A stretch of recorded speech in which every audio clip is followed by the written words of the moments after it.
تقفليش الفيديو لان القطعة اللي بتاكليها في دقيقتين ممكن تفضل مؤثرة على اكلك طول اليوم.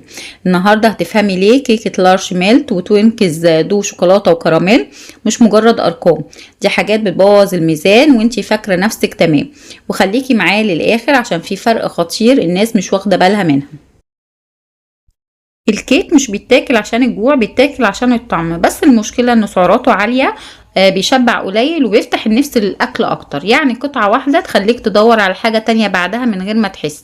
وده اللي بيحصل مع ناس كتير تقولك أنا مش باكل كتير بس الميزان واقف. نبدأ باللارج ميلت، كيكة شكلها بسيط بس أرقامها تقيلة.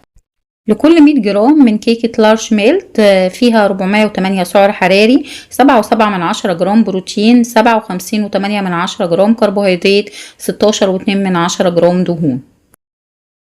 وهنا بقى المشكلة الحقيقية، قطعة واحدة بس وزنها 36 جرام، فيها 146 سعر حراري، 2.8 جرام بروتين، 20.8 جرام كربوهيدرات، 5.8 جرام دهون.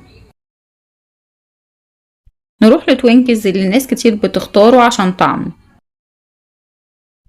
لكل 100 جرام من توينكز دو شوكولاتة وكراميل فيها 359 سعر حراري، 4 جرام بروتين، 61 جرام كربوهيدرات، 11 جرام دهون.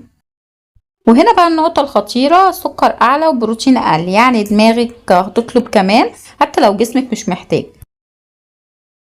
دلوقتي ركزي معايا، قطعة واحدة 43 جرام فيها 154 سعر حراري، 1.7 جرام بروتين، 26.2 جرام كربوهيدرات، 4.7 جرام دهون.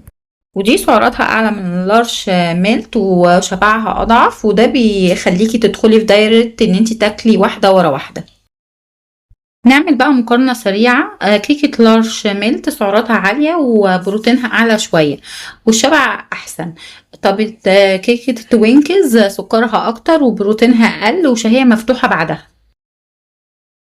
طيب امتى الكيك يبوظ اليوم كله؟ لو كلتيه وانتي جعانة، لو لوحده من غير أكل، لو على مزاجك ومن غير ما تحسبيه ضمن سعراتك اليومية. طيب امتى ناكل الكيك؟ بعد وجبة فيها بروتين، لو هناكل قطعة واحدة مرة كل فترة، غير كده الميزان هو اللي هيرد عليكي. والخلاصة الكيك مش مشكلة، المشكلة انك فاكرة انه بسيط، قطعة واحدة ممكن تغير شكل يومك كله من غير ما تحسي لو ما حسبتهوش ضمن سعراته اليومية وكلتيه ضمن الحاجات اللي احنا قلناها في الفيديو. ولو وصلتي لحد هنا انت كده فهمتي سر ناس كتير مش عارفاه. اعملي لايك واكتبيلي بتاكلي اني واحدة فيهم، واستني الفيديو الجاي لان في حلويات تانية تأثيرها اخطر بكتير. واستنوا الفيديوهات الجاية. سلام.